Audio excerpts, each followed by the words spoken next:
बड़े भारी मन से आपसे एक बात साझा करना चाहता हूं। प्रधानमंत्री आज बिहार में थे।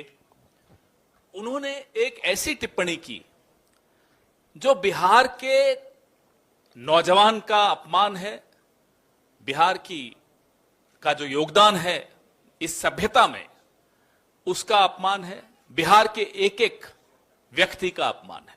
यह आपने जरूर सुना होगा।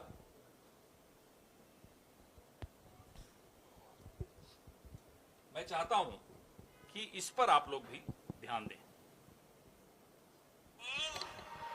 यहां फैशन है ना, कट्टा लेकर के आ जाते हैं, फिर बोलते हैं हैंड्स अप।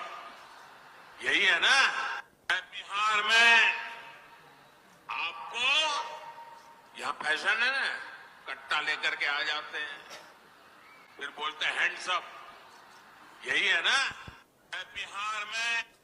हम बिहार के तमाम लोगों की तरफ से राजनीतिक बात नहीं कर रहे। आप चुनाव आते रहते हैं, जाते रहते हैं। बिहार माफी चाहता है प्रधानमंत्री की। प्रधानमंत्री बिहार से माफी मांगे।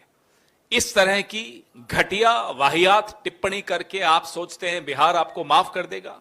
बिहार अगर आपको आसमान पर ले जा सकता है तो 2 मिनट में जमीन पर भी गिरा सकता है। बिहार सबको अपनी औकात दिखा देता है।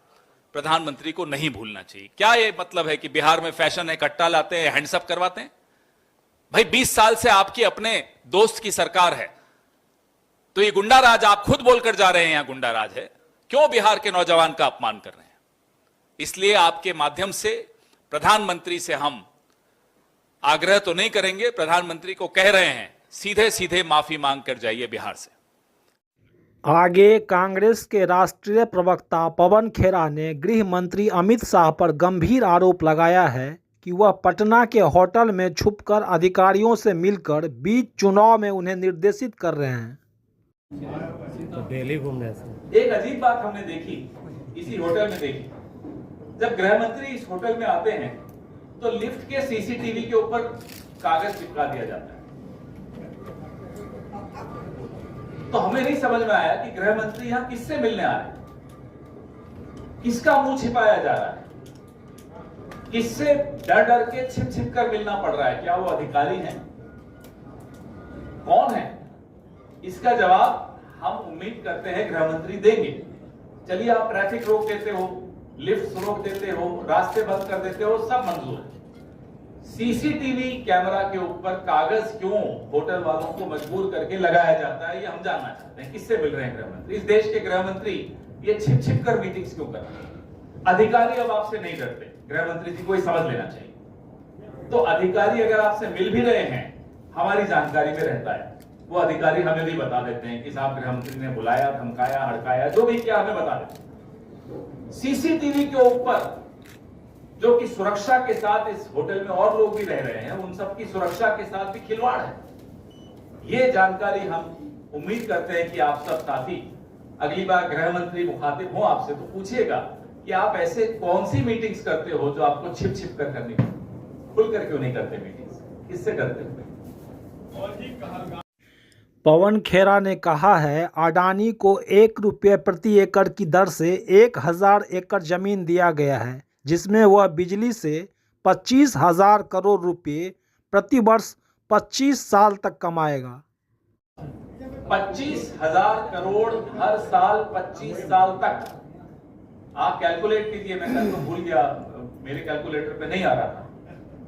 25,000 करोड़ 25 साल तक। 7 रुपए प्रति यूनिट बिजली बिहार के उपभोक्ता को खर्च करने पड़ेंगे। तो घोटाला बहुत बड़ा है, महा घोटाला। सर 62,000 करोड़ अगर इंडिया ने घोटाला किया है तो आज 125 यूनिट बिजली फ्री दे रही है, तो आप कहां से लाएंगे 200 यूनिट फ्री बिजली देंगे? हम बिना घोटाले किए बहुत कुछ कर सकते हैं। हमने कई राज्यों में करके दिखाया है। हमने मुफ्त बिजली दे के दिखाई है, हम साबित करके दिखा चुके हैं। इसलिए हमें, आप जब ये सवाल पूछते हो तो हमें कोई घबराहट नहीं होती बताने में कि हम पेंशन भी दे सकते हैं, ओल्ड पेंशन भी दे सकते हैं, मुफ्त बिजली भी दे सकते हैं। अर्थशास्त्र की समझ होनी चाहिए बस, और नीयत साफ होनी चाहिए। 1 रुपए में 1050 एकड़ जमीन देने की अगर नीयत होगी तो नहीं कर पाएंगे। सर आपने कहा कि 72 सीटों पर फर्स्ट फेज में आपको निकल कर आए। बेरोजगारी बहुत बड़ा मुद्दा निकल कर आया। नौजवान तमाम और कारणों से ऊपर उठकर नौजवान खुलकर अपने गुस्से का इजहार कर रहा है। नंबर 2,